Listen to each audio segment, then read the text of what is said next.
Good afternoon, ladies and gentlemen. I would like to welcome you to the session that will cover the topic of potential Ukraine's accession and influence on agri-food sector. We will have very interesting 5 presentations, which lasting like 20 minutes. After that, we plan discussion, also 20 minutes. So if you would like to prepare your question, it will be really welcome. We'll have questions from audience, from you, also from people from attending people from Teams, also from chat if you want. So you are welcome to share your question with us.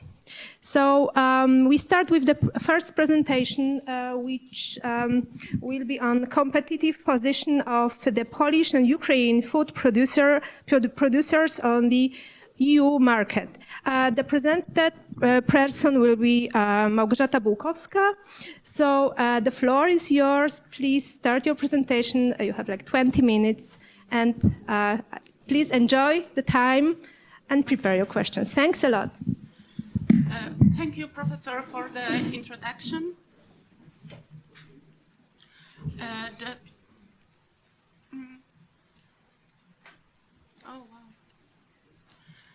The aim of my today's presentation is to assess changes in competitive position of Polish and Ukrainian food producers on the EU market. The data used in analysis came from several official sources to assess and compare competitive position of Polish and Ukrainian food products on the EU market. 2 indicators were used. First one, reveal comparative advantage, RCA, and second one, trade coverage index, TC. The analysis period covers the years 2018-2023. Agri-food products cover CN codes from 1 to 24.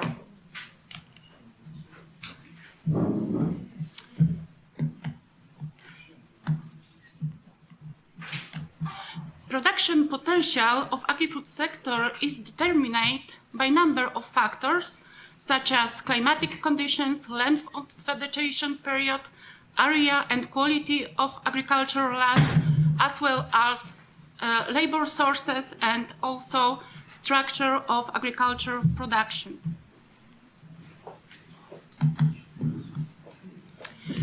As you can see, in Ukraine, the agri-food sector is crucial for its economy and has significant export potential.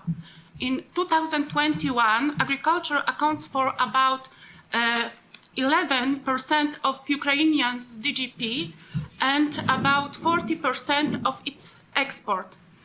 Due to the war, the agriculture share in GDP in Ukraine dropped to the 7.4 by the end of 2023.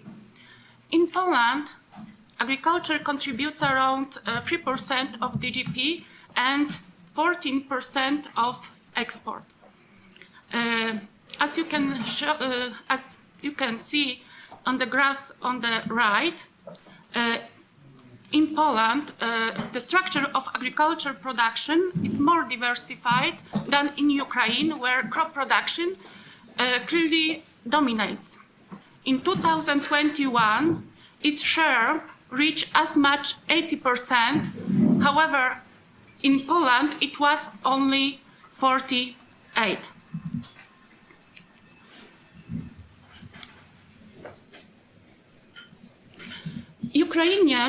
Ukraine is known for its extensive arable land and fertile black soil, which is ideal for growing cereals and oilseeds.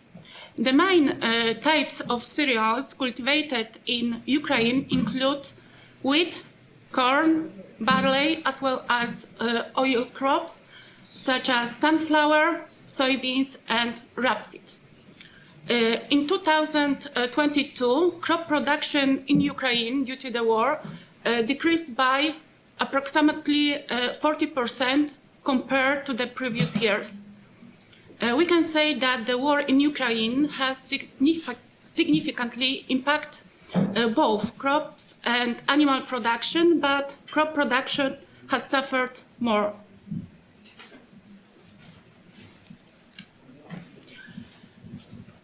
In analyzed period, Polish agri-food export value was about more than twice higher than in Ukraine, but both countries are the next net exporters of agri-food products. I would like to point out that until 2022, Ukrainian surplus exceeded Poland's. Since the war began, Ukrainian agri-food export value declines by 12% and 7% in 2022 and 2023, respectively. I think that it was worth to point out that Ukraine export is different than in Poland. It includes sample grains like wheat, corn, and sunflower, while in Poland's export, agri-food export is dominated by processed food products.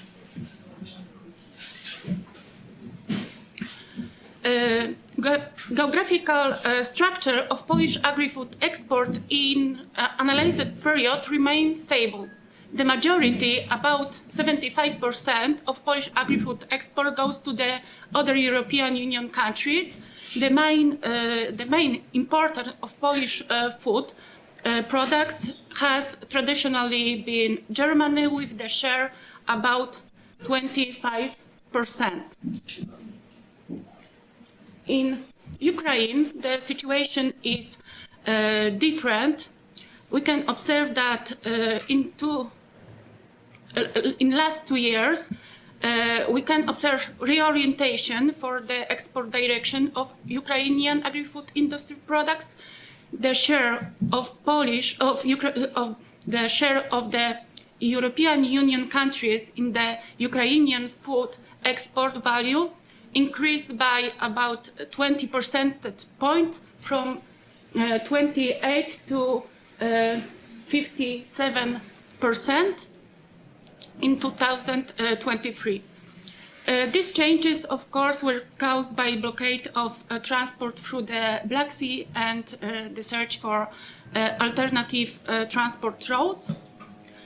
I want to point out that before the war, the significant part of Ukrainian export went to the Asia and Africa, and in 2023, the main importers of agri-food products include such countries as Romania, China, Turkey, Spain, and Poland.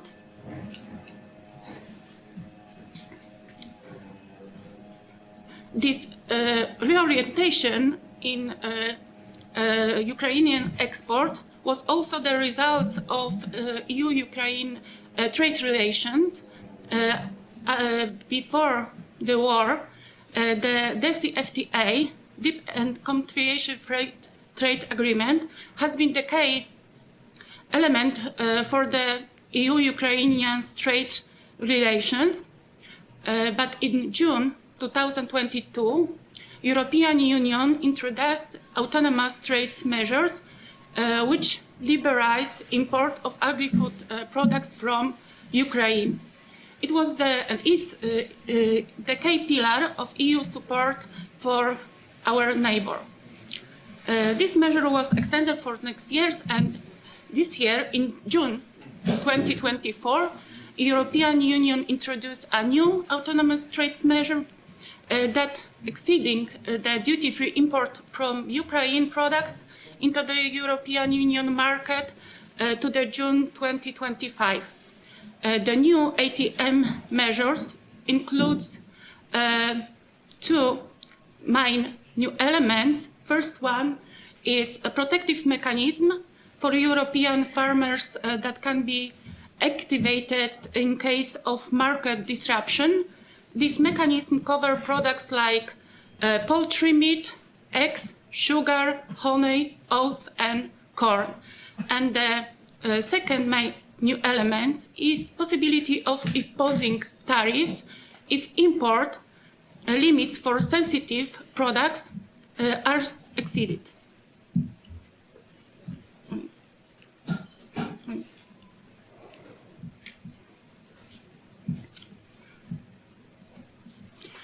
So let's move to the competitive analysis.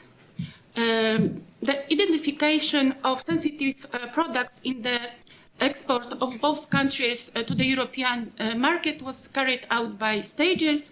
As I said at the beginning, two indicators were used to assess this competitive position. In the first stage, we selected 4 groups of products depending on RCA index value. Group A, green one, contains the most sensitive products, Group B and C less sensitive, and Group D contains insensitive products. As you can see on these graphs, only part of agri-food products exported by Poland, characterized by very high level of mutual Polish-Ukrainian competitiveness on the EU market. However, in analyzed period, this share increased by about from 60% to 37%, so we can say that it doubled. In analyzed period, the largest share of Polish export to the EU was accounted for the products from Group B, including products in export of which only Poland has comparative advantage on the EU market. Among the main 20 products exported to the EU market, in 2023, 8 belonged to Group A. In 2018, it was only 3. In the pre-war time, Group A included such products as poultry meat, fruit juice, frozen fruits. In the analyzed period, we can observe an increase in the sensitivity of the such products as bakery products, chocolate, corn, and wheat. In the next stage, only products from groups A, B, and C was taken into account. That's only those products in export of which at least one country has a comparative advantage on the EU market. Then these products were divided into 2 subgroups depending on the TC index value. I remembered that TC value greater than 1 indicates trade surplus, while the value less than 1 indicates trade deficit.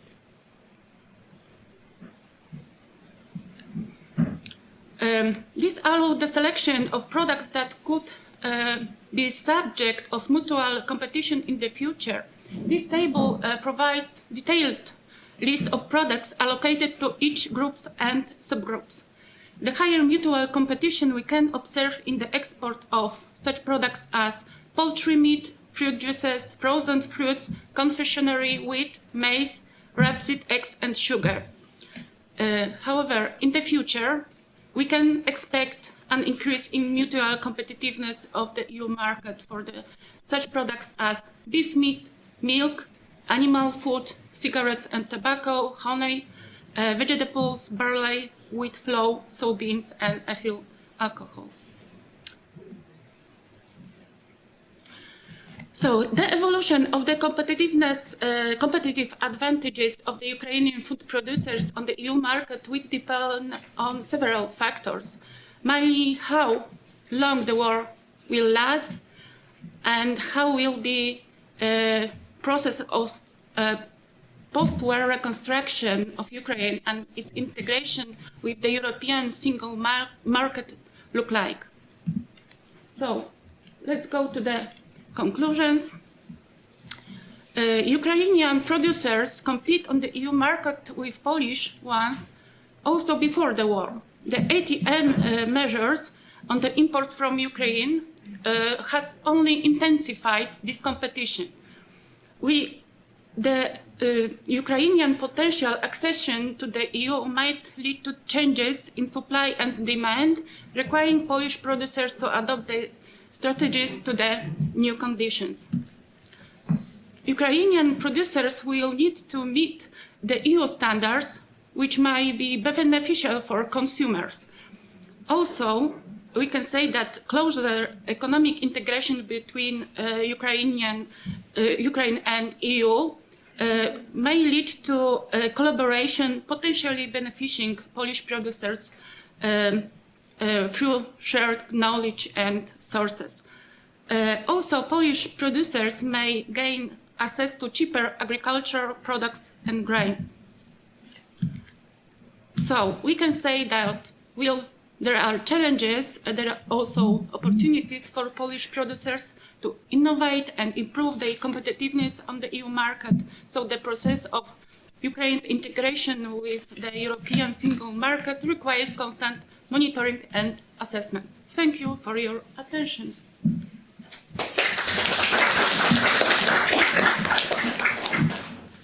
Thank you very much, Małgorzata. We had really insightful presentation, and I hope you enjoyed the time. It was a very broad topic on competitive advantage of Polish and Ukraine market, which I think is very interesting in the broader topic that we discussed today. So now we would like to assess, with the help of Dr. Łopaciuk, the Ukraine production potential and food self-sufficiency, but in comparison to European market, European Union market, and Poland also. So we will cover the topic not very similar like Małgorzata. So comparison between Poland and Ukraine and its competitive advantage of potential in light of European Union. So are we ready to start the next presentation? Yes. Okay, so the floor is yours. Let's hear the presentation. Thank you, Professor, for giving me the floor. It's a great honor to have an opportunity to speak here, to present the main findings of a paper we committed, and which is published in Sustainability, this volume 16. And this presentation here contains just an extract of the detailed work which is in the paper. I had to adjust it just to match the time constraints of this presentation. Okay, let's move on to the... So the presentation contains, of course, obviously introduction, the beginning, then I'll talk about the statistical data used, then a bit of theory, not much, but on self-sufficiency. Then I'll talk about the Ukraine's agri-food sector, but in very, very brief, because it already been said a lot of that in this respect. And then I'll give you a few figures about the self-sufficiency in Ukraine and the EU, and some wrap-up and conclusions at the end. So over the past few years, we had very, very unexpected developments in the world, namely the COVID pandemic, and when the situation appeared to be on the recovery path, we had war in Ukraine, and which, of course, brought us new outcomes and challenges. Then also we have some rising concerns in the Middle East. And possibly, not possibly, and maybe in the Far East, namely Taiwan. Ukraine is a key producer and exporter of crop products, well known with a good reputation around the world. It is also a transit country as regards the trade in energy and other raw materials, not necessarily agricultural ones. War in Ukraine triggers severe political, economic, and social consequences. We can talk about it for at least a few days, but we don't have time for it. So we all possibly knew the consequences and the challenges arised from that.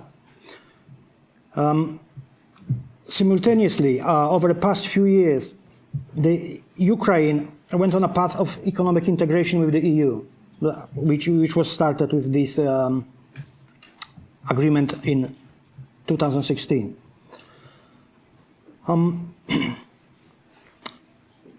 Having said that, the issues of production capacity and self-sufficiency of Ukrainian agriculture is of particular importance, especially in the context of integration with the EU, which is, of course, important for both parties, the Ukraine and the EU.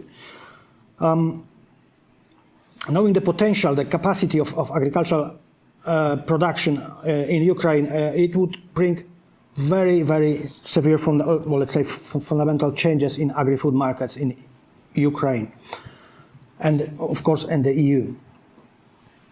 The main aim of the presentation is an assessment of self-sufficiency on basic food markets in Ukraine and put it against the situation in the EU.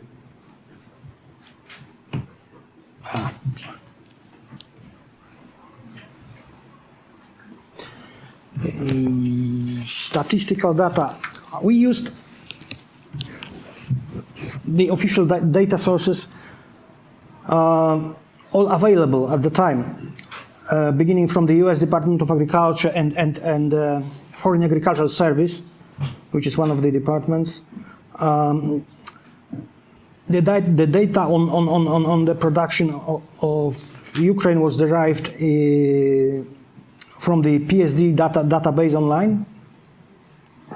We also used the data of FAO, FAOstat, Eurostat,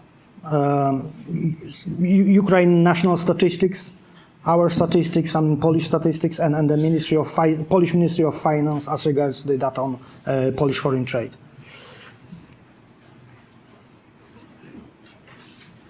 Yeah.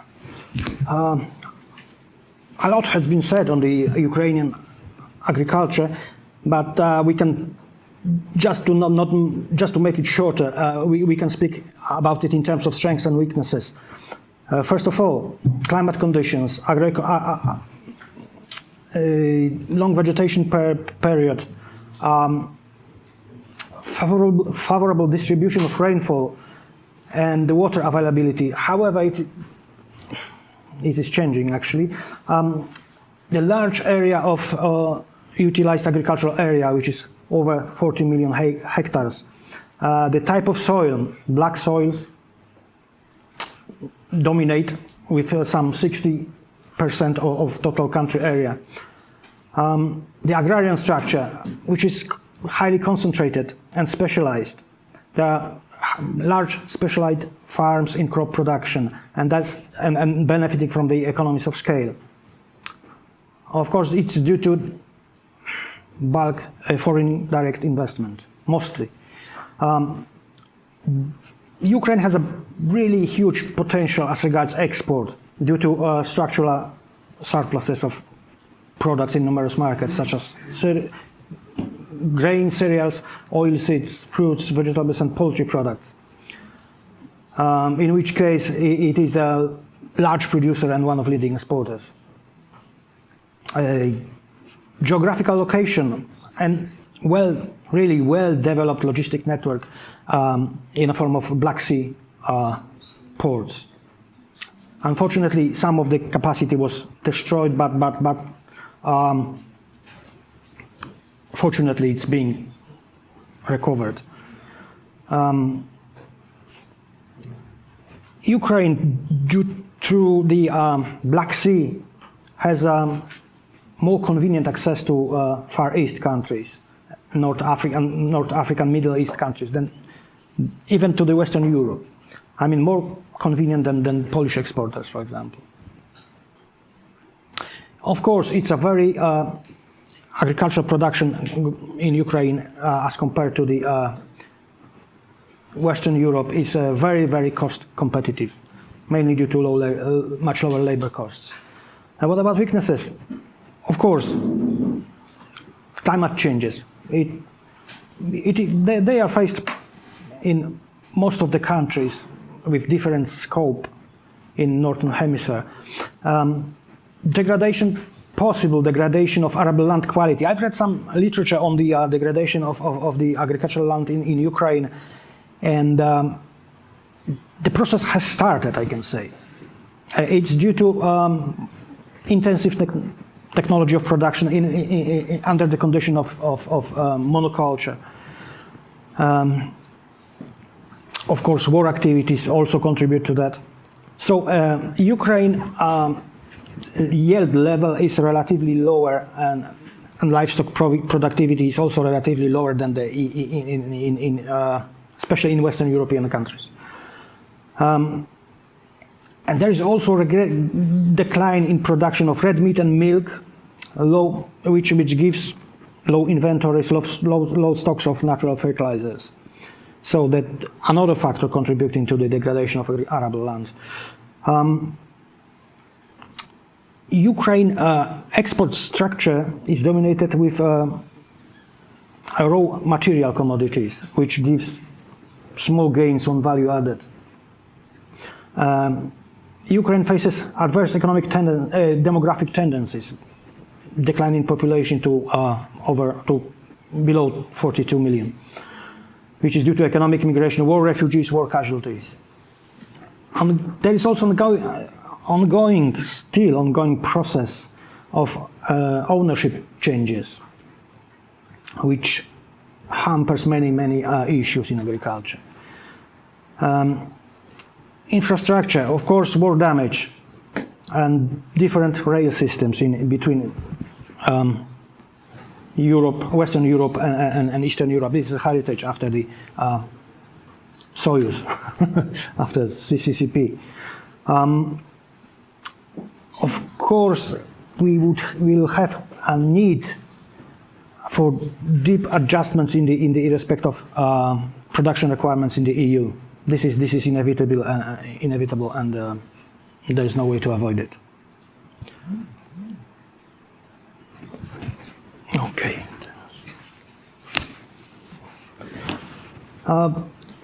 Food self-sufficiency is, let's say, in a public circulation, is a well-known term, but with very little understanding. How to assess it? There are many methods. We've used one, the self-sufficiency ratio. Despite we also analyze the balance of trade, which gives you direct information on the trade flow. If the balance is positive, the country seems to be self-sufficient. The trade coverage ratio is the ratio of coverage imports with exports. When it's over 1, it's obvious that the country is self-sufficient. And finally, we decided to explore a little bit more the self-sufficiency ratio, which is used, for instance, for FAO, by FAO. The ratio is production adjusted by the balance of foreign trade and the change of stocks, virtually. And this SSR ratio, gives you a good comparative basis between the countries, since it is used by many international organizations.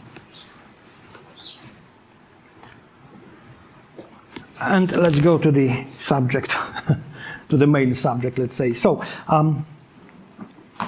as you can see, the Ukraine and the EU,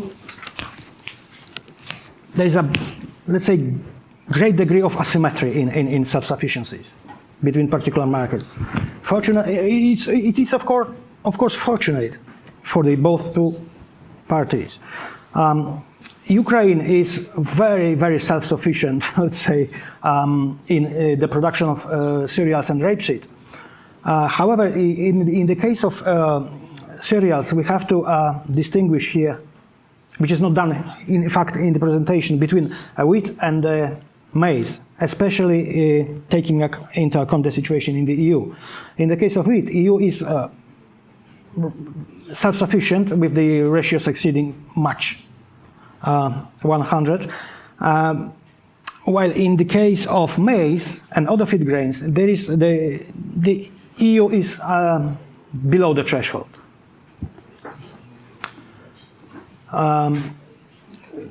Going to oilseed complex, we could see that also Ukraine is very self-sufficient, and on the other hand, the EU is not, with an extreme case of sunflower. As regards livestock products, EU is self-sufficient in pork, poultry, and milk. Ukraine is not self-sufficient in pork and milk, while let's say in the case of beef is a similar situation with a bit of advantage on the Ukrainian side, and also Ukraine generates bigger surpluses, is more self-sufficient as regards the poultry market. I have to mention Poland here, which is in the case of beef and rapeseed is much above the EU average ratio of self-sufficiency. So here you have the graphic presentation of the figures, which illustrates clearly what's been said.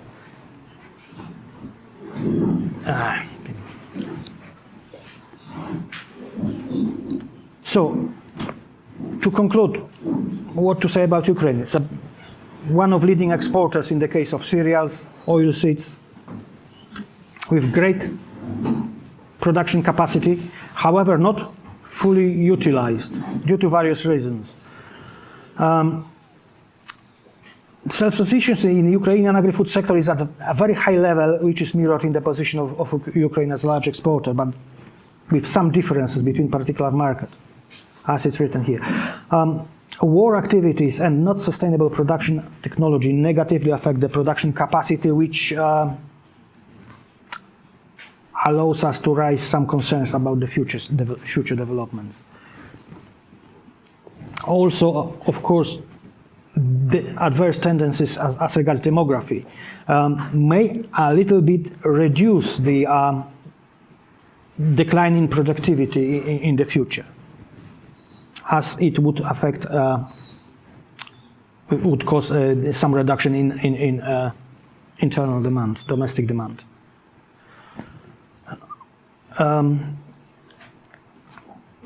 Possible integration of Ukraine in the EU, a part of the whole time schedule envisaged for that, would considerably increase the production capacity of the EU agri-food sector. There's no doubt about that.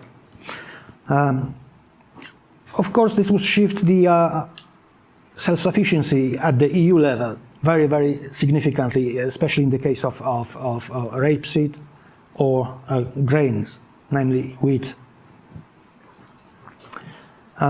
Ukraine exporting markets in general overlap with the EU exporting markets, importing markets. So that EU is a large importer of oilseeds, as well Poland is, maize and poultry products, while the Ukraine generates some surpluses on these markets.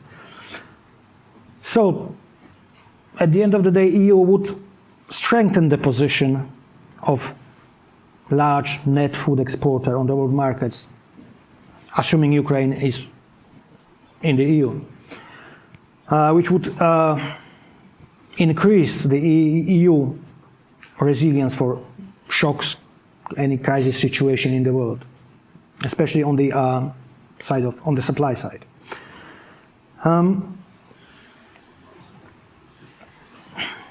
Large production capacity and price competitiveness of Ukraine's production will bring very, very serious challenges for the EU farming.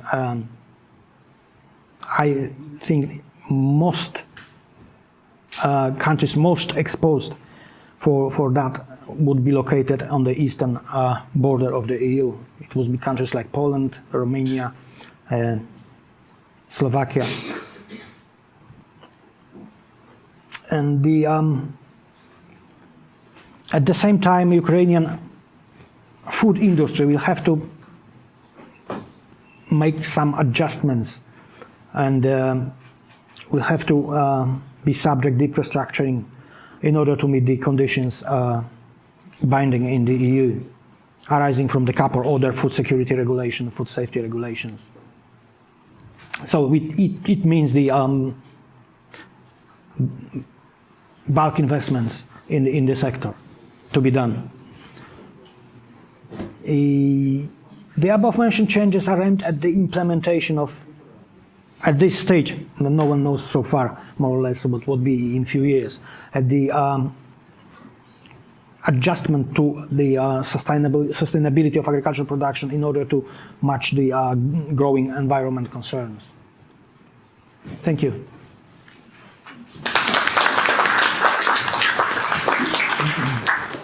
Thank you very much for a very interesting presentation.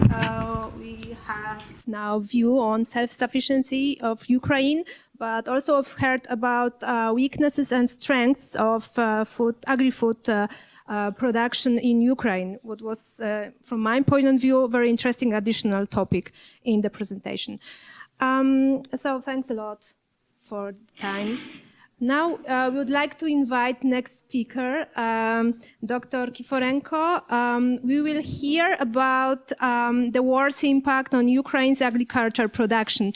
So we'll have projection versus real data, which is interesting also in case of the question that we got in Teams about possible transformation scenarios. So the questions will be later, 22, but now we'll hear the presentation of Dr. Kiforenko. So it's a pleasure to hear it.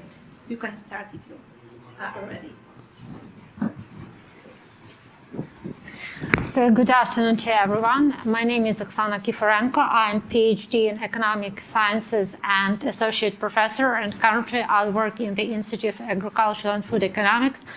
And first of all, I would like to thank the organizers of this conference for the opportunity to take part in this scientific event, and our host for the opportunity to present a part for the opportunity to present a part of our research results. So the topic I'm going to talk about today is the war's impact on Ukraine's agricultural production, projections versus real data.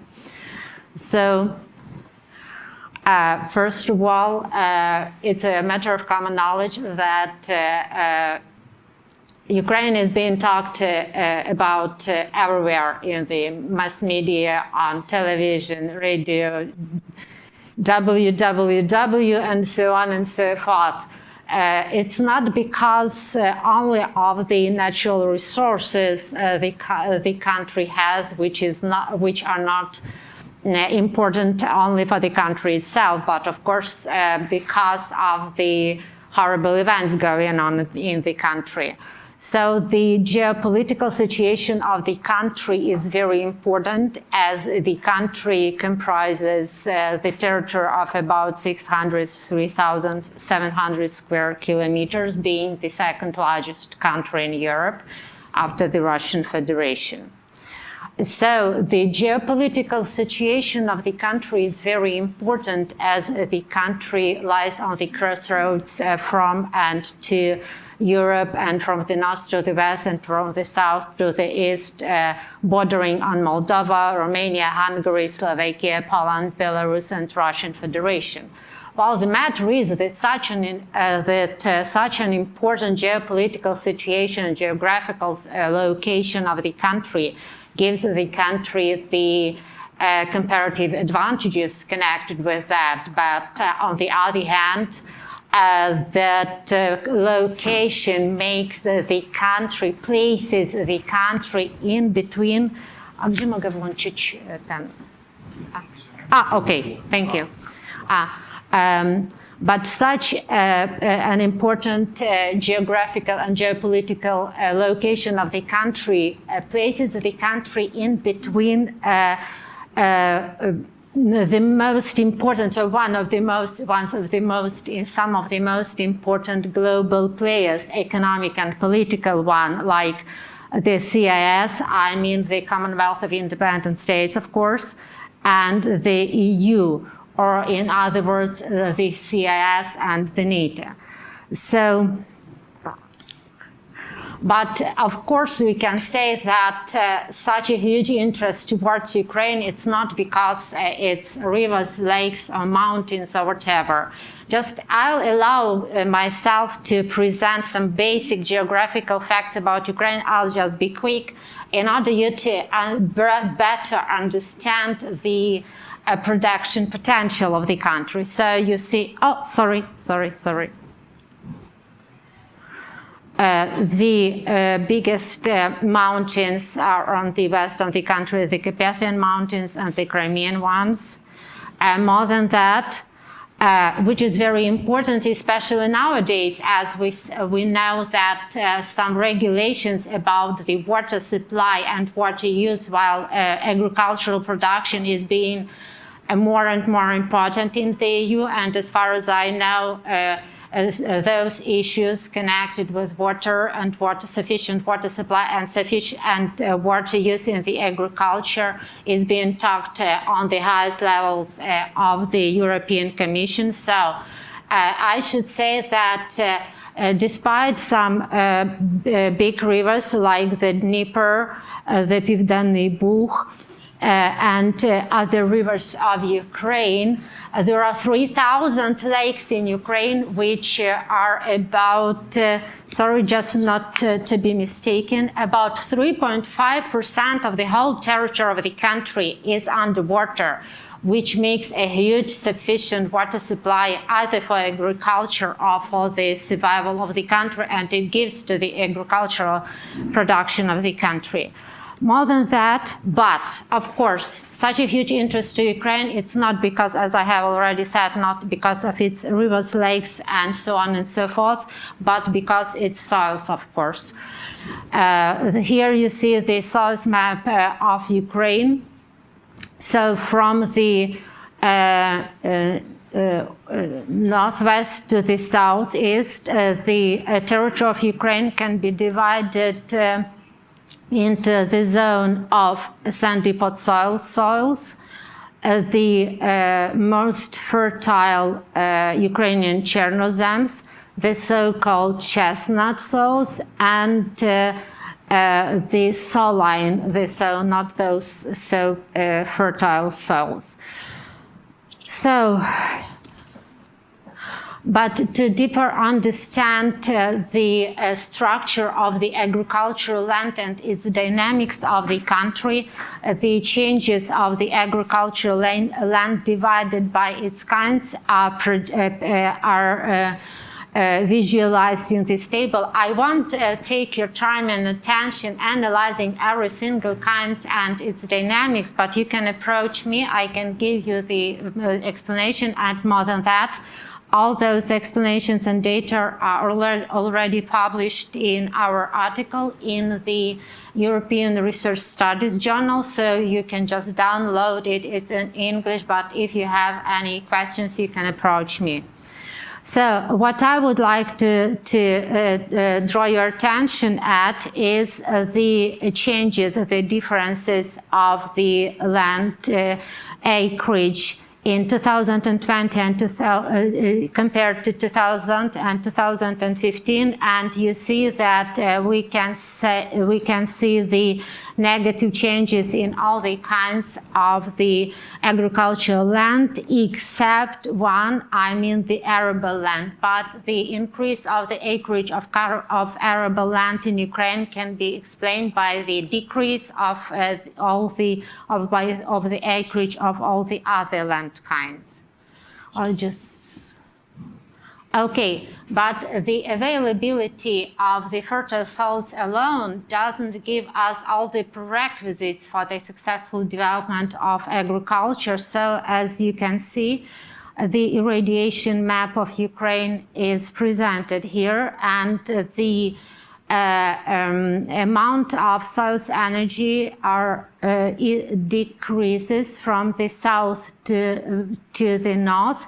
And here the territory of Ukraine can be divided in some agrometeorological zone. But what I would like to pay your attention at this map is made according to the average indicators from the year 1994 to 2020.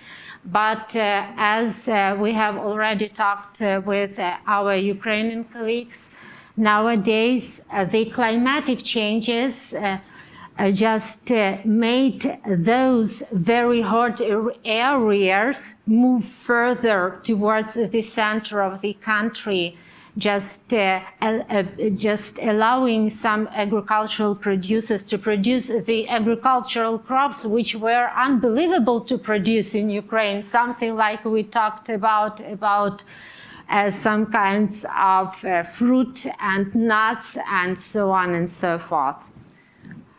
So, here you see the changes of the agricultural production structure of Ukraine. No, I won't describe all the ones, but what I would like to draw your attention at is the decrease of the crop production and the increase of the animal one. I mean, of course, the changes in the structure doesn't automatically mean the changes in the production amount, but it just means that the crop production really decreased in its structure. Just here, one of the possible explanations may be the impact of the war, because some lands are unsuitable to grow crops on because of the war actions. Some lands were just conquered by the aggressor, and some lands became unsuitable for the crop production because of the potential or real mines danger.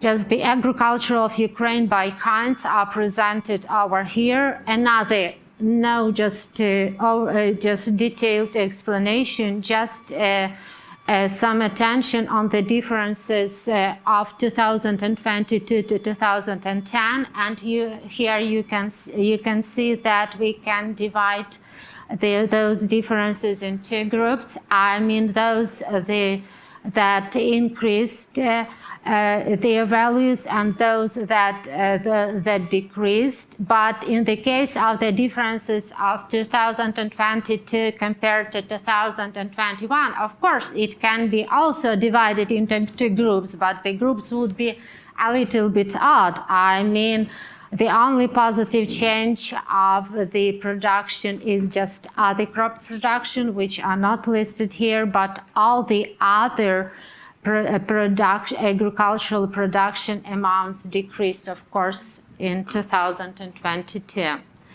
So, as you have already it has already been mentioned here that nevertheless Ukraine's main agricultural products are crops. So the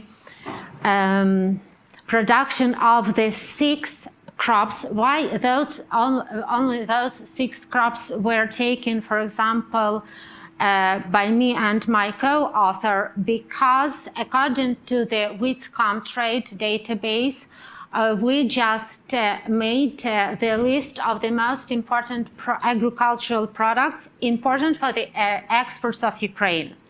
And here, more just a moment, 10 agricultural products which are most important for the exports of Ukraine in the descending order are maize, sunflower and safflower oils, wheat and muslin, rapeseeds, sunflower seeds, soybeans, meat and animal meat, cake and other solid residuals, barley and soybeans. But as Ukraine is more about just crop production is more important for the Ukrainian agriculture, so only the crop production of Ukraine was presented here. And here you see that the difference of 2022 was negative only by barley production. But what is interesting is just the difference of the production amount in 2022 compared to 2021. And here we see that only the rapeseeds production showed its increase. So it's obvious that the production is automatically connected with the exports, because the more we produce, the more we can export, and we can benefit from the excessive exports, like using the budgets inflows, currency inflows, and so on and so forth. What was attempted to do here is just to see just this part is just the projection of the crop productions of the crop production most important for Ukraine's exports.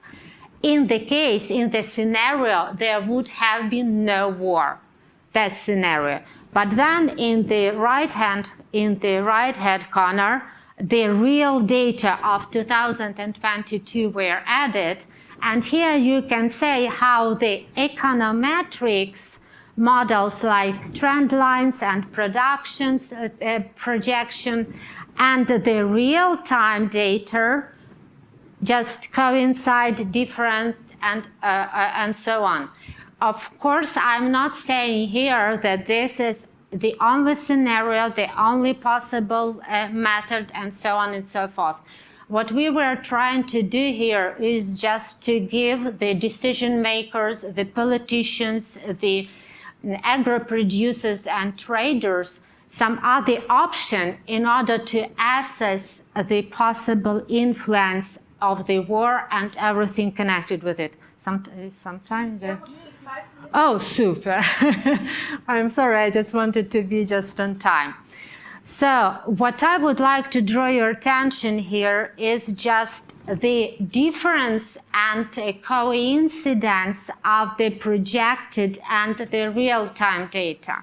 Because in some cases, just for example, in the case of rapeseeds, we see that the trend line as well as the possible projection,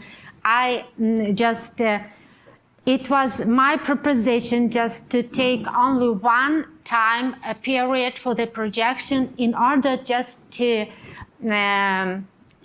make the difference, to see the difference between the projected and the real-time data. And you see that by the rapeseeds, no matter what, either the projected trend line or the real-time data a little bit coincide. Of course, when we see the differences between the projected and the real-time data, well, we all understand that many factors influence the agricultural production. But when we talk about the country where the war is going on, more than one factor comes into play, of course. But nevertheless, war is the most important and most powerful one, because it is connected with some factors that influence the agricultural production directly or indirectly. So these are the three first positions, and the second position is just what I would like to draw your attention at is the production of soybeans. The production of soybeans, if we talk about the general trend line and the projection without the real-time data, was supposed to be a little bit, let's say, lower than in the year 2021.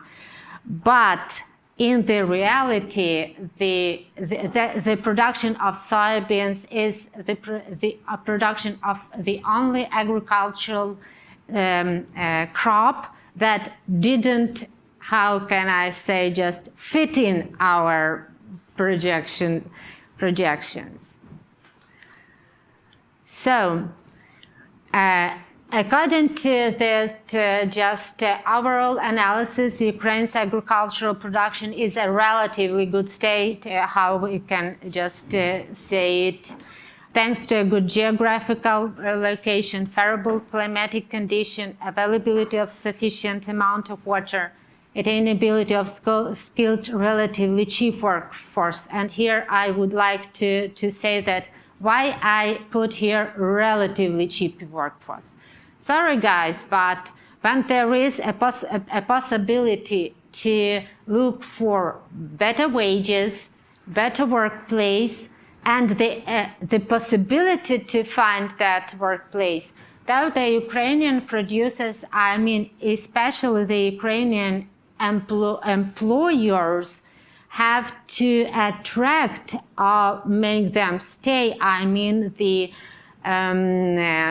skilled workforce and not to go abroad, but of course the military actions also,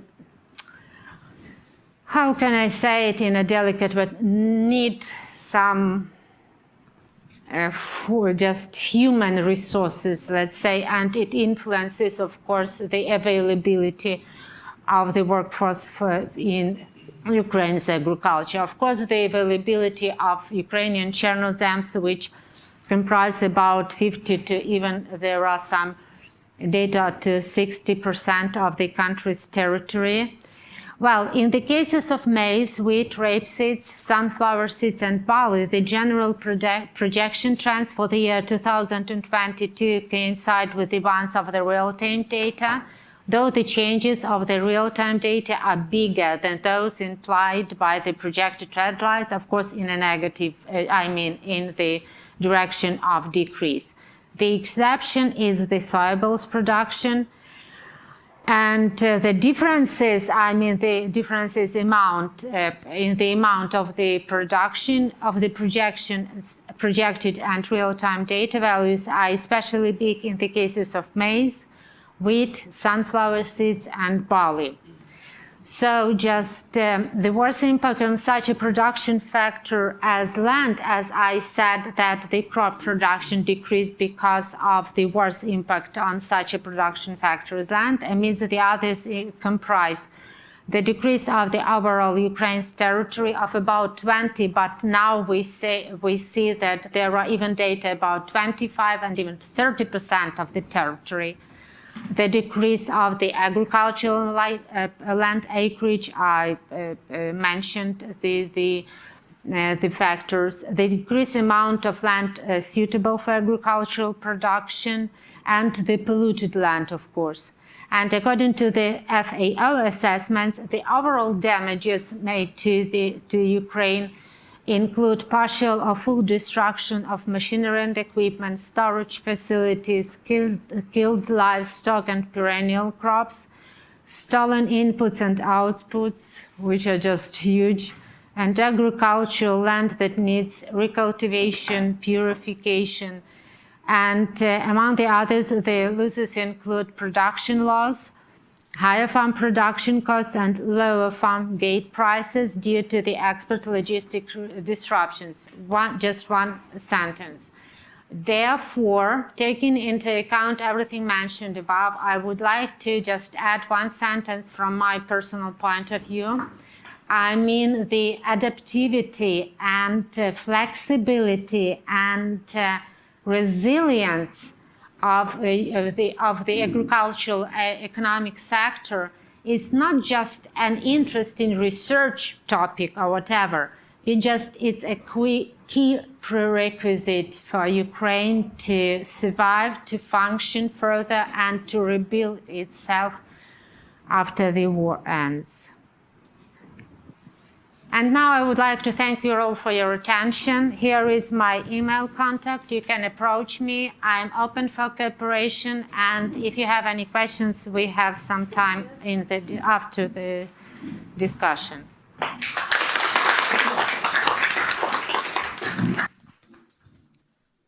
Thank you, Dr. Kiforenko, for this insightful view on impact of war in Ukraine. And also, thank you for your personal comment for that. And to other speakers, it's really a pleasure to lead such great group because you are in time, so we can very easily start next presentation. The presentation will be led by Professor Krzyżanowski. Now we will focus on law requirements, alignment with EU standards, but in particular having a view on animal production in Ukraine. Please start.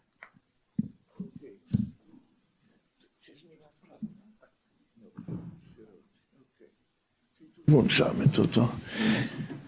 Okay. Aha, nie trzeba, dobra.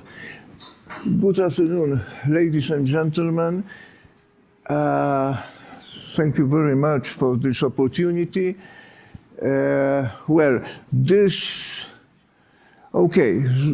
is the name of the project. Let me just come to this one, animal production in Ukraine. This presentation is a part of a larger project that was done in the Institute last year, and we had two ladies on this project. One is Professor Mariola Kwasek, which is over there. Yeah, Mariola is there, and the other lady is Dr. Julia Zawodnicka, who is also worked with us last year and is also working this year on a new project. But let's come to this. Okay. The aim of this presentation is actually we are talking about animal production. I'm a bit deaf, so I'm, talking a bit loud, but still, this room has a special acoustic, so never mind. Anyway, the subject is animal production, but really we are talking on or about animal welfare, because this is one of the, as you know, one of the elements that EU is very keen on, especially as the trade is concerned, but also as a domestic consumption, that all the animals should have this animal welfare. And so let's see how are things in Ukraine in this area. First of all, about animal production. Actually, as you know, from practice and from the presentations, that Ukraine is really the plant production country, but still, of course, there's animal production, and there's a moderate self-sufficiency, and also animal production has undergone transformation. Those are some numbers on, say, on animal production in Ukraine. They have changed. Generally, they have declined, mainly due to the war. And here you have the production of basic animal products in Ukraine in million tons. And you see that it was bigger. Now, this is the latest data is for 2022, that it's diminishing. Anyway, animal welfare, just a bit of definitions, is a complex and many-sided topic with many dimensions. And of course, this is also interesting for many organizations, especially we know about the WHO, the World Health Organization. Maybe we know less. There's an organization which also has a history, that is the World Organization for Animal Health. Actually, this was transformed, although this is just a side remark, that before there was an international animal organization stationed in France, and it was called OIE. This is a French, I think, acronym, but then it was transformed into the World Organization of Animal Health. Anyway, this is also the interest, that is the Animal Health Code and things connected with animal welfare. Well, here you have just a bit of theory, that there are 5 freedoms of animal welfare. So you have them on the screen, which is important, of course, for the animals: hunger, freedom from fear and distress, heat, physical discomfort, etc., etc. And so this all should be kept in mind, like also 5 domains of animal welfare, which are nutrition, environmental, health, behavior, and mental domain. Just coming to Ukraine and to our main subject, well, this progress of course, first of all, usually, as you know, what the EU really wants is, I know that more than 20 years ago, we had the problem, what does it really mean? This acquis communautaire, which is, as you know, all the acts of law of EU. So really, EU is interested, first of all, in that a candidate country is supposed to have legislation, and then this legislation is to be implemented. So the animal welfare legislation could be divided into 3 parts. About, rearing or keeping animals on the farm, the transportation, during transportation, and welfare at slaughter. I guess that it's a bit difficult to have welfare at slaughter, but still there are also some regulations on it. Actually, Ukraine has adopted main directives. Well, first of all, there's a single directive on all types of animals, and there are also directives on different groups of animals. Also, there's an important directive on protection of farm animals, which establishes general principles for protection of farmed animals. This all looks nice, but if we look at the so-called Animal Protection Index, which has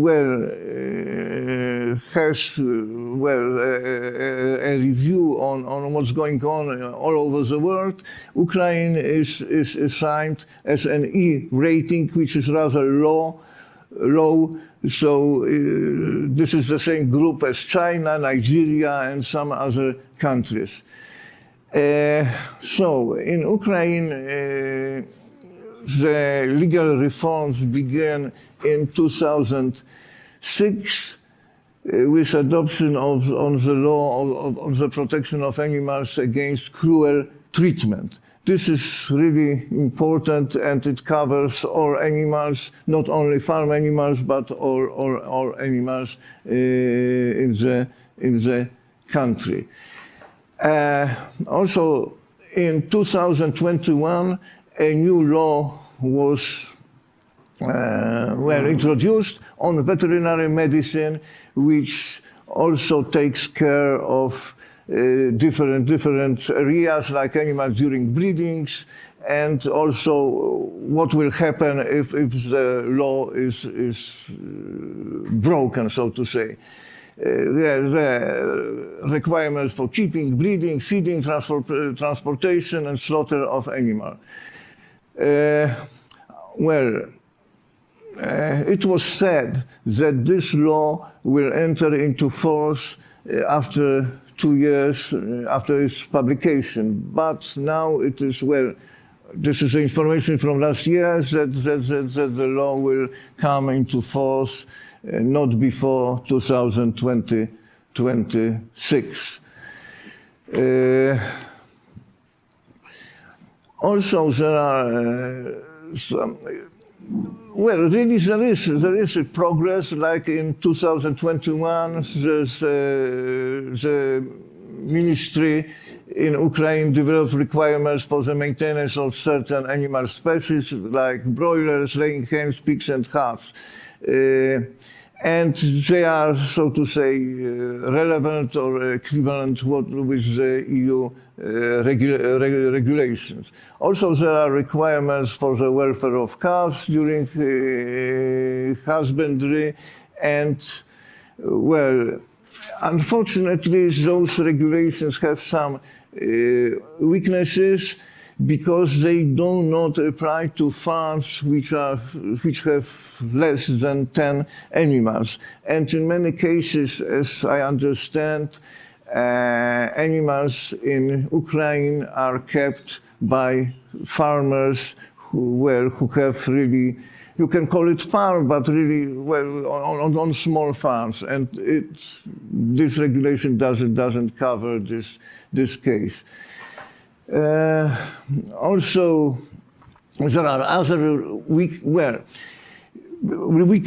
This is also taken from some, not only from the EU sources, but also from the farmers' organizations in Ukraine who criticize the law, that it doesn't cover many items, that the wording is not so as it should be, and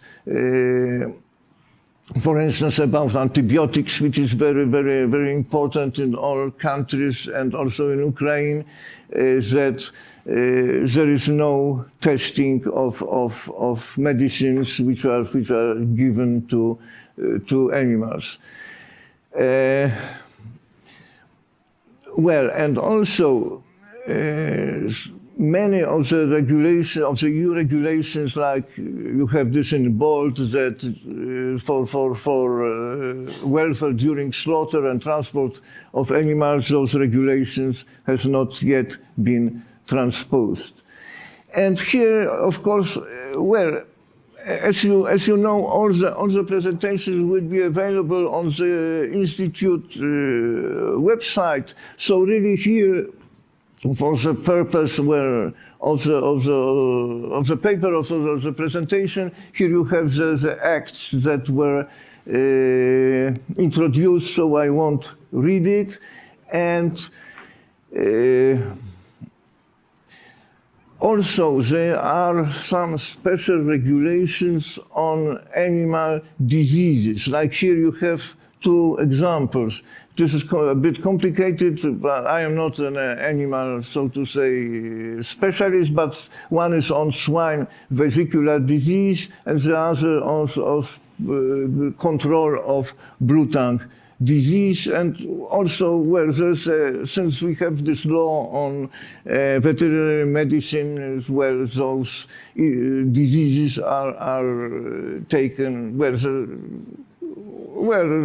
they are included in many regulations.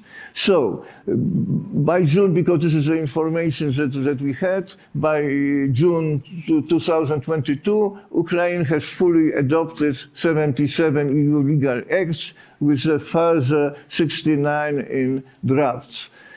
And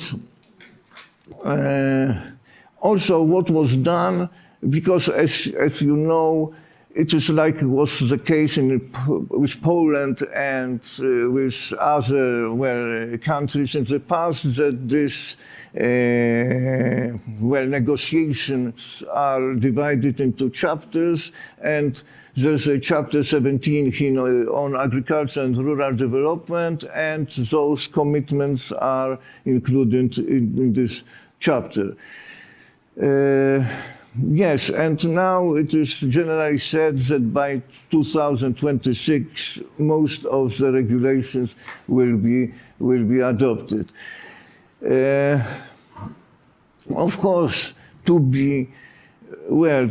move ahead in the negotiations, as you probably know, the date for the future accession, it is supposed to be 2030. So I guess at least, maybe to 2026 it's okay.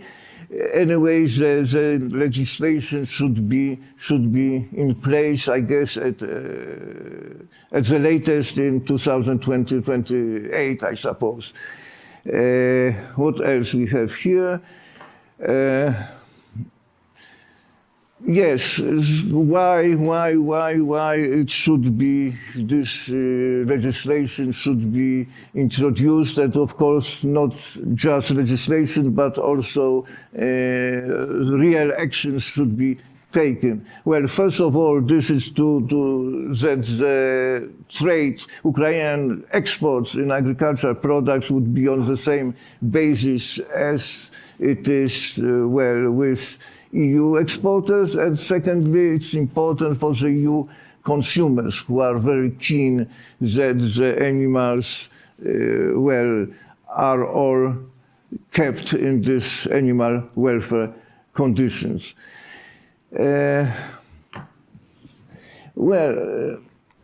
And just last sentence maybe, that it is really difficult to implement all the rules if you don't have the comprehensive system that's in the EU countries. Because as it is in practice, there is progress in some areas, while in other areas, like for instance transportation and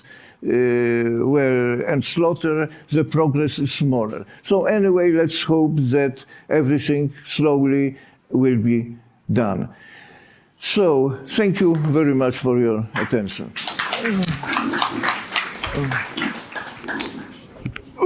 Thank you very much, Professor Krzyżanowski, for making us a bit more familiar with the topic of law requirements of, in particular in case of animal production. So we've heard about requirements of framework, law framework. We've heard quite a lot about its land factor, about labor factor. Now let's start with presentation on capital factor and investments in agriculture sector in Ukraine, but we focus on investments of EU member states. So the floor is yours. Please start. Thank you very much, ladies and gentlemen. My name is Igor Olech, and I will tell you a bit about the research which we have conducted with Dr. Kiforenko and Dr. Mroczek. First, I will tell you a bit what's the order of the presentation. Of course, I will introduce what we have found in the literature. Then I will tell a bit about the research methods that we used, and I will move to results discussion and, of course, concluding remarks. I will repeat several things which were already mentioned during previous presentations. Of course, we know already that it's almost the biggest country. Ukraine is almost the biggest country in Europe, twice as big as Poland, almost twice as big as Poland. Around 50% of its soils are Chernozems, which have high amount of organic matter. And then we have also chestnut soils, which consist of around 14% of soils of the country.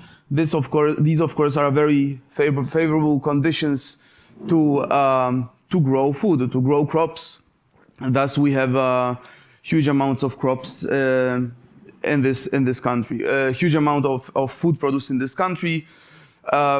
11% as of 2021 of GDP is agriculture. Although we have heard during the first presentation that it actually diminished in 2022 to 8.6 and in 2023 to 7.4. We have also here in Ukraine around 50% of the country soiled under cultivation. And arable land is around 80%, pastures and meadows is around 20%. It's actually similar, the ratio is quite similar to the Polish one for comparison, although of course Ukraine is a larger country and in sheer numbers it would be a bigger amount of hectares, of course. These conditions make this country a great candidate for growing such crops as grains or crops for vegetable oils. Thus we can see that, for instance, it's at least as for 2022, it was the first producer in the world regarding sunflower seed. Then we have corn and barley on the 6th place globally, canola seed on the 7th, wheat and soybean on the 9th place. Yes, we can see on this graphic. Of course, there are some research which say that it's one of the biggest grain exporters globally, which speaks for itself. Food products make up 62% of Ukraine's total exports.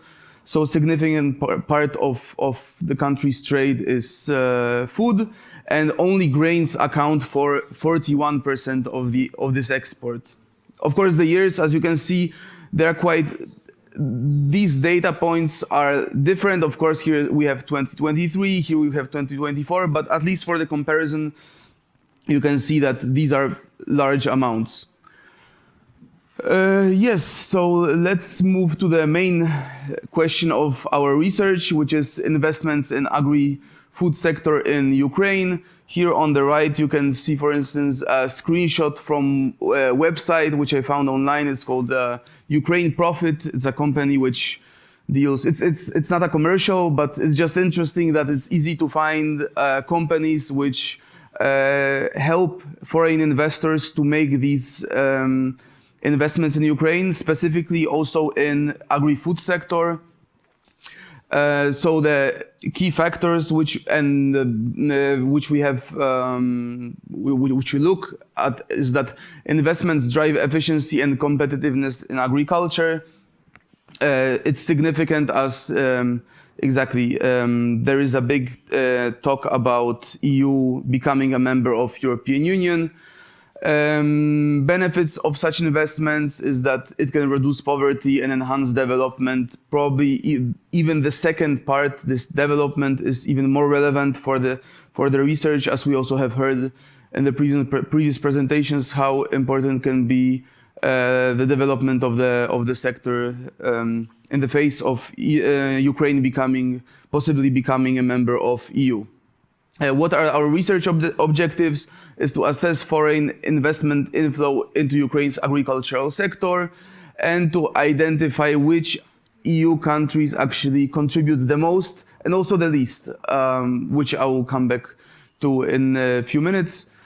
What actually made us to look into the topic? Of course, as I have said, it's relevant because there is the topic of Ukraine possibly joining EU it's a big topic right now, and we haven't found precisely the topic, the paper which would specifically focus on this. We have found several researchers which focus on investments in agri-food sector in Ukraine.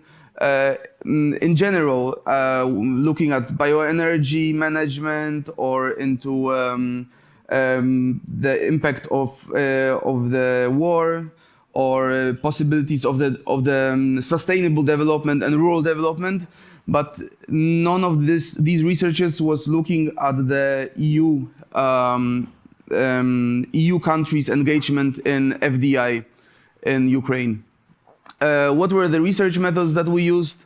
So descriptive, empirical, and statistical analysis. So Of course, we performed literature review and we looked into the data. I will already interrupt the further parts of the slide. We took the data from National Bank of Ukraine. As you might know, the other body, the body which was collecting this data previously, which was State Statistics Service, was said to have collected the data, or the data that they collected in the years 16-19 was said to be invalid. And since the year 19, this data is collected by National Bank of Ukraine. The research period, exactly, it starts with in the year when National Bank of Ukraine took over this responsibility. So it's 2019, 2022. Of course, 2019 was the year when we treated it as more or less as a default year. Of course, each previous year was different, but let's say it was a last normal year. Then, of course, in 2020, we have pandemic of COVID-19. In 2021, we have a significant rebound, which I will mention in a moment. And in 2022, of course, the war resumes.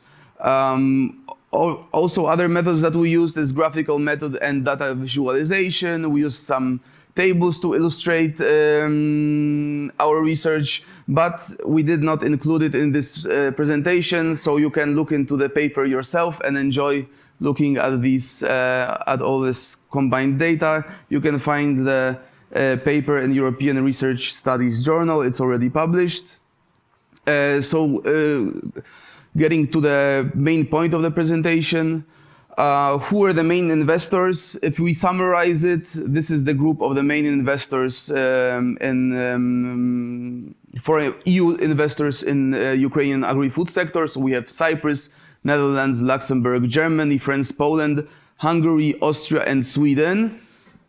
But these different years that we looked at differ significantly, or at the first glance they differ significantly, because in 2019 the main investor was Cyprus, which was, if you look at the tables in our graphics in our research, it was significant.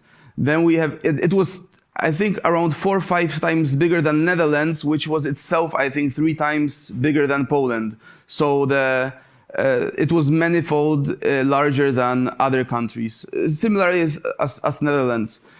Well, in 2022, the biggest investors were Luxembourg, France, and Hungary. So now we look at the top 3, but actually, if we zoom out a bit, we will see that it's the changes are smaller as we could imagine, because in the top 5, we will always, in all these years, we will have such countries as Luxembourg, Hungary, and Poland. And these were countries which had quite stable FDI inflows into Ukraine agri-food sector as compared to, let's say, Cyprus or Netherlands. It was way more stable. Of course, there were fluctuations in the COVID year and in the war year, but they were less smaller than when we look at the other countries. Of course, there were some disruptions. I will not repeat the whole process, but we know about supply chains disruptions. We know about the war. Thus, we have countries which disinvested. We have, for instance, Latvia, Slovenia, and Italy in year 19. But in 2022, it was already Netherlands, Germany, and Cyprus. Also, if we look at the years, we can see that actually, over these 4 years, the amount of investments increased significantly from 38 million, 0.6% of total GDP, to 378 million, which is 71% of foreign direct investment, which is already like 10-fold increase, but it's still smaller. It diminished since 2021. So this rebound year in between COVID and war was really significant. But then, of course, the amount of FDI diminished a bit. which I already also explained. This was already explained. Also, the last things that we have found in our research is that there was reinvestment peak in 2021, so there was a big confidence in the sector in this year, the biggest FDI inflow and reinvestment, while it has diminished in 2022, but it's still bigger than compared to, let's say, 2019. Also, what is relevant for the topic is that there was a land reform and market liberalization first in 2021, so still before the war. So citizens were allowed to sell land and purchase limits were put at the threshold of 100 hectares. And the second stage, which was conducted this year, was that legal entities can buy up to 10,000 hectares. Concluding remarks. So of course, staple foods are very important regarding exports of Ukraine, not only of agri-food sector, but overall. It's a very competitive country in this regard. It exports to many developing countries, but also now, as we could have heard on one of the previous presentations, also to European Union. There is a number of relevant investors from EU, but actually in the top 5, we can always say that there is Luxembourg, Poland, and Hungary. There was a peak in 2021, and actually of these investments, and still, regardless of the war, these investments are way bigger as compared to 2019. And last concluding remarks, we can say that yes, Ukraine definitely needs foreign direct investments to boost competitiveness and access foreign markets. This can be supported by investments from the EU countries. There is a number of factors which negatively influence, but also maybe positively. Today, I think,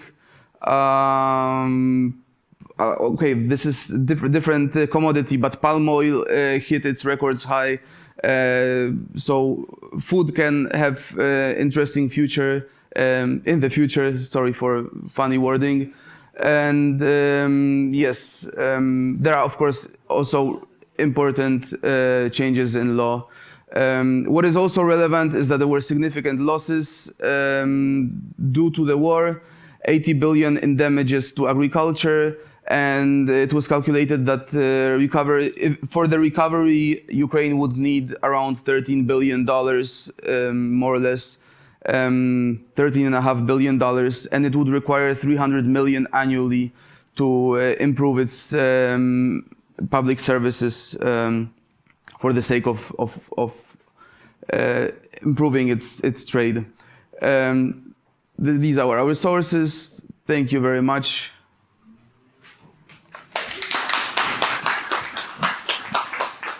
Thank you, Igor. Thank you for interesting presentation, very colorful presentation on the last factor that we discussed today, so capital factor, in particular investments in Ukraine. And thank you to all today's speakers for sharing their expertise with us. I hope you enjoyed the time. Now we start the period of discussion, 20 minutes, or so thanks to Igor, we have 5 minutes more. So 25 minutes of discussion if you want. Please, so welcome questions from audience here, but also from participants in Teams. You can just raise your hand or write down questions in chat. We have some. Nevertheless, we will start with questions from audience here in our institute. So if you have questions, please use the microphones. You have it's on tables. Okay.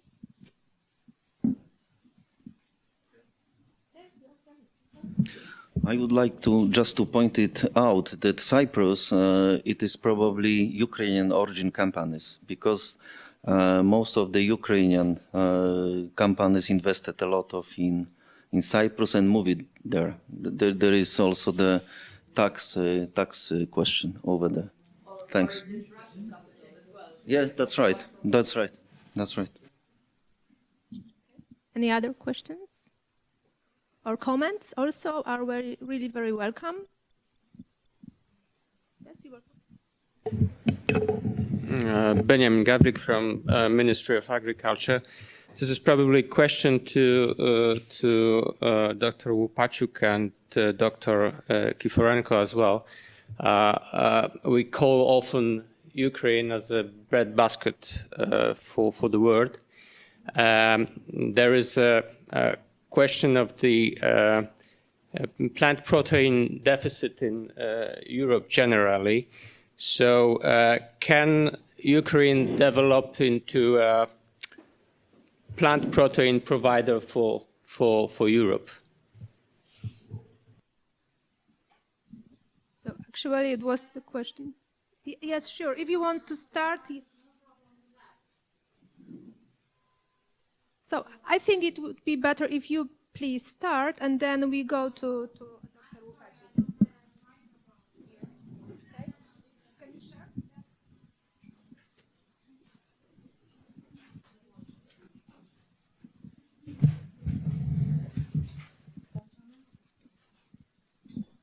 Raz, raz. Raz. So the question was, can Ukraine be the producer of plant protein for the European Union? Well, the matter is that, to my personal point of view, what is among the others the competitive advantage of the Ukrainian producers is, as I have already mentioned, their flexibility. Believe me, I'm a real, well, perhaps I don't look like a real village girl, but believe me, I am a real village girl. I originate from a small village and I have a plot of land and I used to spend my summers not in the camps, but helping my mother with some agricultural things or whatever.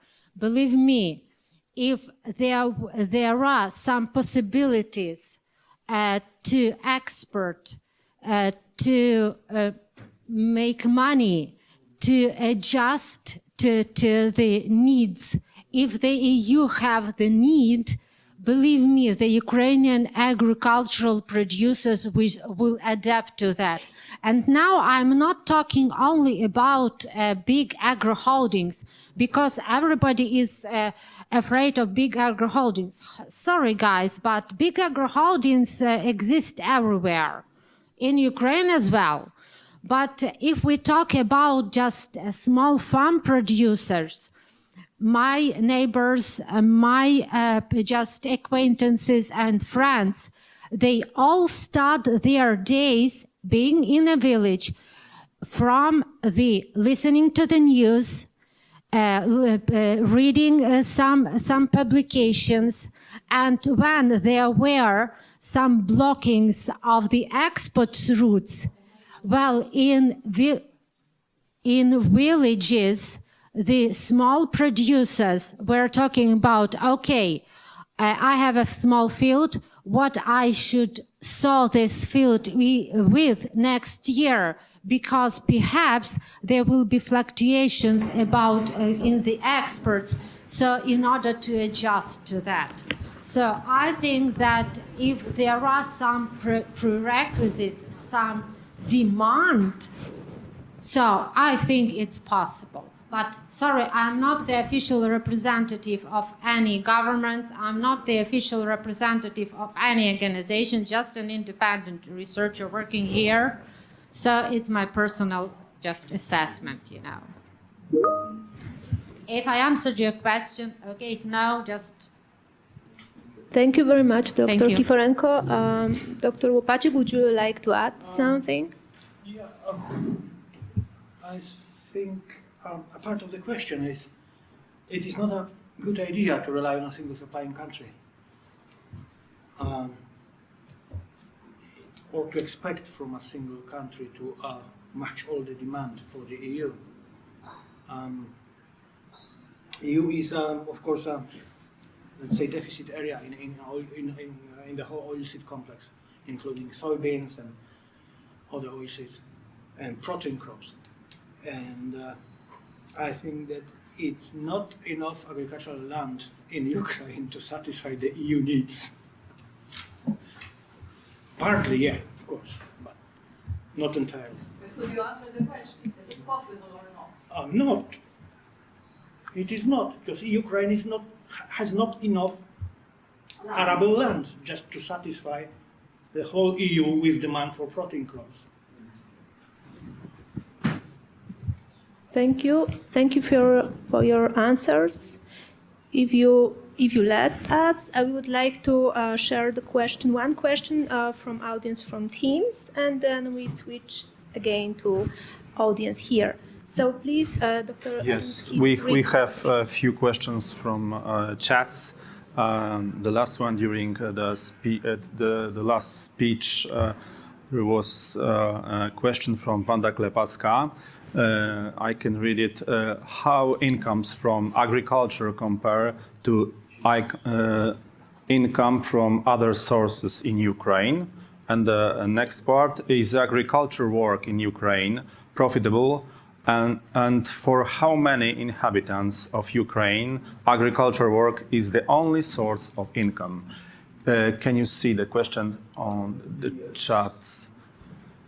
To be honest, I don't know if I can answer this question. We looked only at the investments from EU countries, so I didn't look into it. I don't know, maybe my colleague who wrote a paper with me is better expert on Ukrainian agriculture, but I cannot answer this question. Sorry. Maybe Dr. Kiforenko again. I know it's really like a very tough time for you. Nevertheless, we are so pleased to have you here and would like to hear your answers. Should we repeat the question? Yes, please. Okay. Of course. How incomes from agriculture compare to income from other sources in Ukraine? Is agriculture work in Ukraine profitable? And for how many inhabitants of Ukraine, agriculture work is the only source of income? So let me start from the answering the last question. The matter is that I won't pretend I know all the numbers, sorry guys, but you can find the numbers, exactly the answer to this question in my next article, which was submitted to the Journal of the Polish Academy of Sciences. I have already the reviews, and it is supposed to be published, I don't know, next month. And this second one, well, is it for how many? Is it profitable? Is it Is it profitable for to work in the agriculture? Just like in all the other countries, it depends, you know.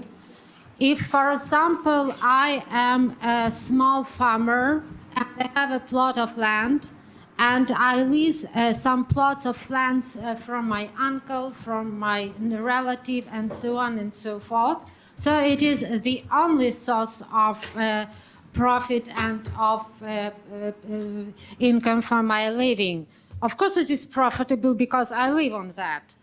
Whether it is profitable to work in a big agro-holding, I think it is, because they are supposed to have rather a big capital, and they are able to attract a really skilled workforce. As I have already mentioned, due to war, the agricultural producers, not only the agricultural ones, but the employers of Ukraine have some deficit of workforce, so they are forced to raise the wages.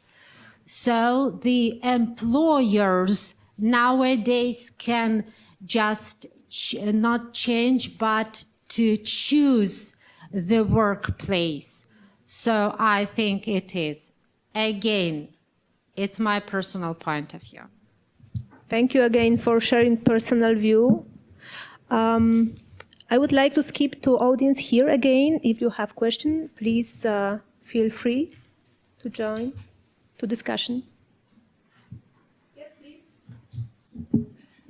Wanda Chmielewska, Ministry of Agriculture. I have a question to Dr. Bułkowska. What are the sensitive produce for you? Are they the strategic or the largest in exports or the weakest? What is sensitive? I have another question to Professor Krzyżanowski. You discuss welfare. How about the sanitary requirements, like in dairy production? So the requirements for milking parlor. So in Poland, it was a big project to upgrade the milk farms.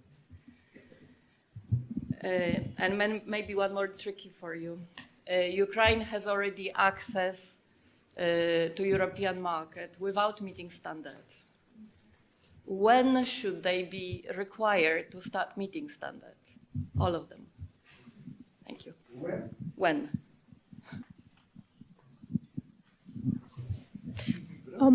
Well, so should I answer first? I don't know. Well, actually, you are asking about those dairy sanitary requirements.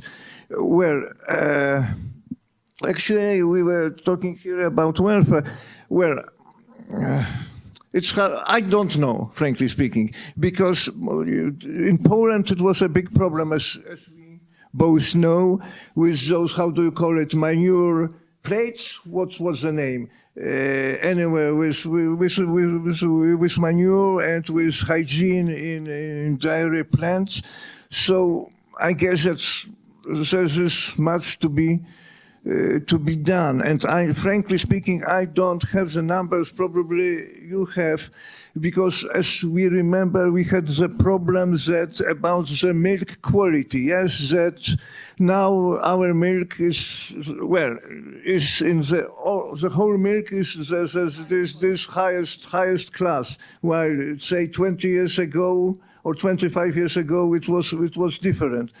So hopefully, slowly it will be done. You know better than me that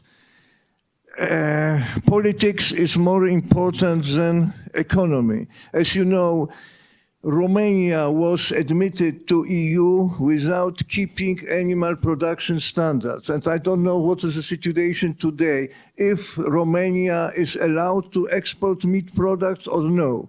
So,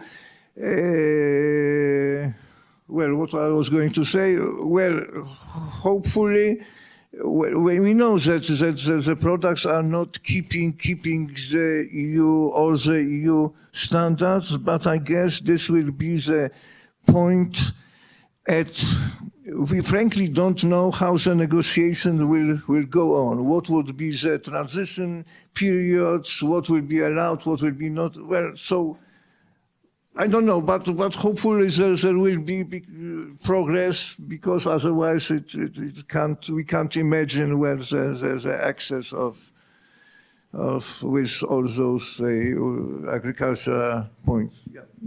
Thank you, Professor Krzyżanowski. Let's hear the answer. I may, just one comment, just very short. Yeah. Because we are, talking, in Ukraine we have such big farms. Well, of course, maybe the scale is different, but say, UK is not longer in the, so this is a bad example, but who was the biggest landowner in the UK? Her Majesty the Queen or His Majesty the King?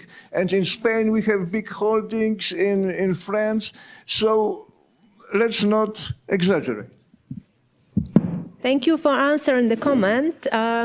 Let's hear the answer of Dr. Bułkowska. Please start. We choose or define sensitive products depends on their comparative advantages on the European market and the share of Polish export to the EU. we take into account the products that are the most important for our export and for our also production, agriculture production, because as I mentioned during my presentation, Poland, in Polish export to the EU, dominated processing products, but these products is based on the agriculture, our agriculture production. So the most sensitive products was, for example, poultry meat, fruits, fruit juices, frozen fruits, eggs, or sugar. So there was the definition of sensitive products for us. Thank you. Thanks a lot. I would like to again skip to the question in teams and to hear a bit about the future, not only about the status quo. So please put the question from the team.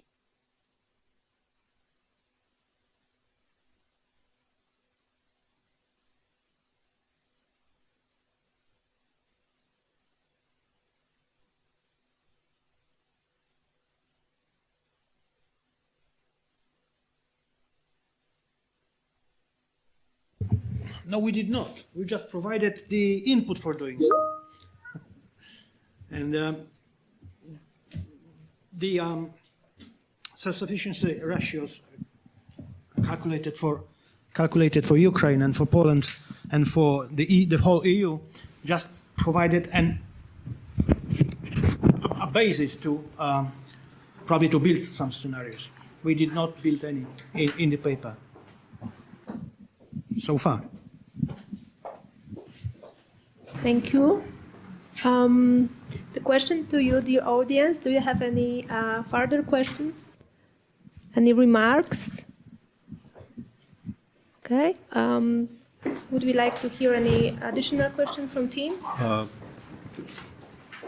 Well, maybe we can ask. There is another question, but I don't know. How does climate change affect agriculture production opportunities? So it was during the third presentation.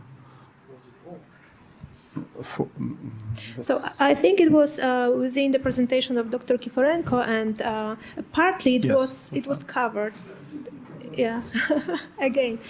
Nevertheless, yeah, we've heard about climate changes and influence on agricultural production. So let me ask a question to all of our speakers. The question which is actually literally the title of our conference. Please, if you could give us some remarks, eventually your thoughts on that.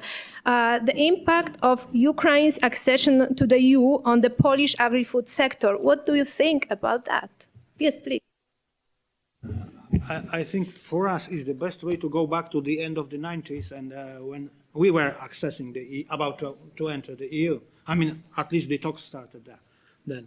By then, as Professor Krzyżanowski said, there are quite a few question marks to answer these questions, and the question marks are rather serious. The impact would be for sure different, or would vary from sector to sector, because as we all acknowledge that some sectors are in over the threshold, some of them are below, and we also have to bear in mind that agriculture is not the core of the negotiations. May be used as a thing to be sacrificed for other sectors, and we don't know yet what would be the roadmap for the negotiations, and what would be the general approach of the EU to the negotiations, and of course what would be the approach of the EU officials for the negotiations. Would they be rigid or flexible?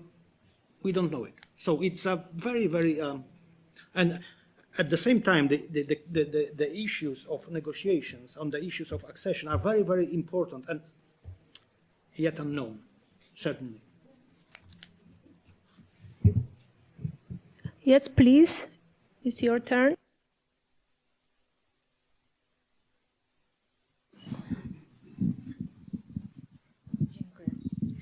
Well, perhaps it won't be just very different from what I used to say, but for my colleagues, as they know my position, my personal position, but I would like to express it here. So why should we talk about, oh my God, what should it be, how we can protect it, or something like that? Let me just suggest the new topic, perhaps for a new seminar or a new conference. How Poland or how Polish agricultural sector can benefit from the accession of Ukraine to the EU. And if somebody will make such a decision, so you have the first referee. I would be just glad to be the first speaker, really, because I have many ideas how Polish agricultural and especially the food sector would benefit from Ukraine's accession to the EU. It's just, again, my personal observations. Thank you. Thank you. Thank you very much. I think it's a very good closing remark to open our discussion within the panel that is prepared for you in half an hour. So please join us. It's on strategic challenges within common agriculture policy. So this policy is really a crucial point because it's a framework of that what we are talking about actually. So more technical issues. If you would like to join the coffee break here, it's there in corridor. But if you would like to, please join us downstairs. We can go there together. Thanks a lot for your activity during the session. It was really a pleasure to lead it.